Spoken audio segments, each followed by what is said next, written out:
ವಿಜೇಂದ್ರ ವಿರುದ್ಧ ಸದಾನಂದಗೌಡ ಅಸಮಾಧಾನ ಹೊರಹಾಕಿದ್ದಾರೆ. ಬಿಜೆಪಿಗೆ ಹೊಸ ಅಧ್ಯಕ್ಷರ ನೇಮಕ ಆಗಲೇಬೇಕು ಅಂತ ಮಾಜಿ ಸಿಎಂ ಡಿವಿಎಸ್ ಹೇಳಿದ್ದಾರೆ.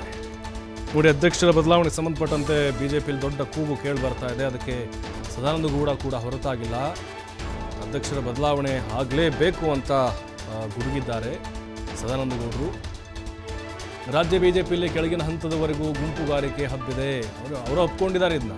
ಬಿಜೆಪಿಯವರ ಈಗಿನ ಅಧ್ಯಕ್ಷರು ಜವಾಬ್ದಾರಿ ನಿರ್ವಹಿಸುವಂತಹ ವೇಳೆ ವಿಶ್ವಾಸ ಗಳಿಸಿಲ್ಲ, ಅಂದರೆ ಟೋಟಲ್ ಫೇಲ್ಯೂರ್ ಆಗಿದ್ದಾರೆ ವಿಜೇಂದ್ರ ಅಂತ.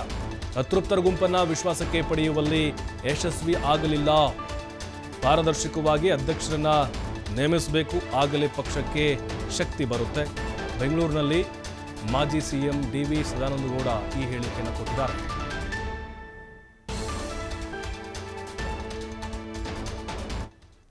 ಅಧ್ಯಕ್ಷರು ಅವರಿಗೆ ಕೊಟ್ಟಂಥ ಜವಾಬ್ದಾರಿಯನ್ನು ನಿರ್ವಹಣೆ ಮಾಡುವಂಥ ಸಂದರ್ಭಗಳಲ್ಲಿ ಈ ಒಂದು ರೀತಿ ಅತೃಪ್ತರ ಗುಂಪಿದೆ ಅಲ್ಲ, ಅದನ್ನು ವಿಶ್ವಾಸಕ್ಕೆ ತಗೊಳ್ಳುವಂಥದ್ರಲ್ಲಿ ಯಶಸ್ವಿ ಆಗಲಿಲ್ಲ. ಅದರಲ್ಲಿ ಯಾರು ನಾವು ಮಾಧ್ಯಮಗಳಿಗೆ ಇವತ್ತು ನಮ್ಮ ಆಹಾರ ಸಿಕ್ಕುವುದೇ ನಮ್ಮ ವಿಫಲತೆ. ಸರ್, ನಾನು ನಿಮ್ಮ ಚುನಾವಣಾ ಪ್ರಕ್ರಿಯೆ ಬಗ್ಗೆ, ಚುನಾವಣೆಯ ಪ್ರಕ್ರಿಯೆಗಳು ಹೇಗೆ ನಿಮ್ಮ ಬೂತ್ ಕಮಿಟಿ ಆಗಬೇಕು, ಹೇಗೆ ಮಂಡಲ ಸಮಿತಿಗಳಾಗಬೇಕು, ಹೇಗೆ ನಿಮ್ಮ ಜಿಲ್ಲಾ ಸಮಿತಿಗಳಾಗಬೇಕು ಅಂತ ಹೇಳುವಂಥದ್ದು ಪ್ರಕ್ರಿಯೆಯಲ್ಲಿರುವಂಥ ವ್ಯತ್ಯಾಸದ ಬಗ್ಗೆ ಮಾತಾಡ್ತೇನೆ ಹೊರತು ನಾನು ಯಾರು ಅಧ್ಯಕ್ಷರಾಗಬೇಕು, ಯಾವ ಜಿಲ್ಲೆಗೆ ಯಾರು ಅಧ್ಯಕ್ಷ, ಯಾವ ಮಂಡಲಕ್ಕೆ, ಇದರ ಬಗ್ಗೆ ನಮ್ಮ ಗಮನವೇ ಇಲ್ಲ.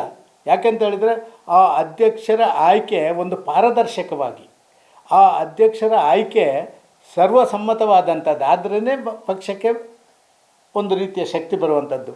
ಈಗಾಗಲೇ ಯಾರು ಏನೇ ಹೇಳಲಿ, ಒಂದಷ್ಟು ಇಡೀ ರಾಜ್ಯದಲ್ಲಿ ಕೆಳಗಿನ ಹಂತದವರೆಗೆ ಕೂಡ ಈ ಗುಂಪುಗಾರಿಕೆ ಪಸರಿಸಿಬಿಟ್ಟಿದೆ. ಅದಕ್ಕೆ ಮೆಡಿಸಿನ್ ಫಸ್ಟ್ ಆಗಬೇಕು, ಬಾಕಿದಕ್ಕೆ ಮೆಡಿಸಿನ್ ಮತ್ತೆ ಆಗಬೇಕು. ಇದು ಮೊನ್ನೆಯ ಚರ್ಚೆಯ ವಿಷಯ. ರಾಜ್ಯಾಧ್ಯಕ್ಷರು ಅವರಿಗೆ ಕೊಟ್ಟಂಥ ಜವಾಬ್ದಾರಿ